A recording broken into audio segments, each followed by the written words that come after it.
ఓం సాయిరామ్. సుమతి అనే ఒక యువతి తన పిల్లలతో ఫ్యామిలీతో ఒక పట్టణంలో నివసించేది. ఆమె ఉద్యోగం చేస్తూ ఉండేది. ఆ ఉద్యోగంలో ఆమెకి చాలా కఠినాలు ఎదుర్కొంది. ప్రతిసారి కూడా తన యొక్క మేనేజర్ ఆమెని చాలా టార్చర్ చేస్తూ ఉండేవాడు. ఆమె చాలా బాధపడుతూ ఉండేది. ఒకరోజు తను చేయని తప్పు కూడా ఆమెని తప్పు చేసి ఉద్యోగం నుంచి పంపించేశాడు. ఆ బాధతో ఆమెకు చాలా మనస్తాపానికి గురైంది.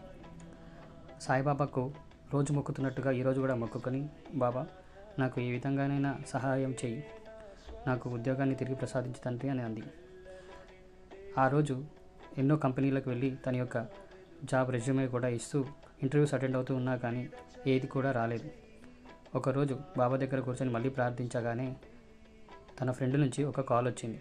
మా కంపెనీలో ఉద్యోగం ఉంది, నువ్వు తప్పనిసరిగా రా అని చెప్పేసి కాల్ రావడంతో అక్కడికి వెళ్ళి తను ఇంటర్వ్యూ ఫేస్ చేసి వచ్చింది. అదేంటో విచిత్రంగా ఆ కంపెనీలో ఆమెకు ఉద్యోగం వచ్చింది.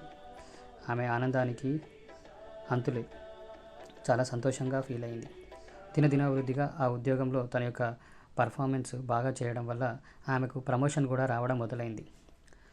ఒకప్పుడు బాబా నువ్వు నాకెందుకు ఉద్యోగం ఇవ్వట్లేదు అని బాధపడుతుంటే, ఇప్పుడు తాను ఎదుగుతున్నటువంటి ఆ పరిణామాలు చూస్తుంటే ఆమెకు ఎక్కడలేని విశ్వాసం, నమ్మకం బాబా పైన ఇంకా పెరిగింది. అప్పుడు అనుకుందనమాట, బాబా నువ్వు ఎప్పుడు ఇవ్వాలనుకుంటావో, ఎలా ఇవ్వాలనుకుంటావో నీకు అంతా తెలుసు. మేము అడిగిన మాత్రాన ఇవ్వవు. మాకు ఉండాల్సింది నమ్మకం, ఓపిక. కాబట్టి బాబా దగ్గరికి వెళితే ఒక నమ్మకంతో వెళ్ళాలి, కానీ ఏదో కావాలని వెళ్ళకూడదు.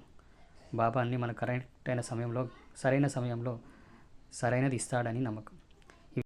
ప్లీజ్ ఈ ఛానల్కి సబ్స్క్రైబ్ చేసుకొని షేర్ చేయండి. Thank you.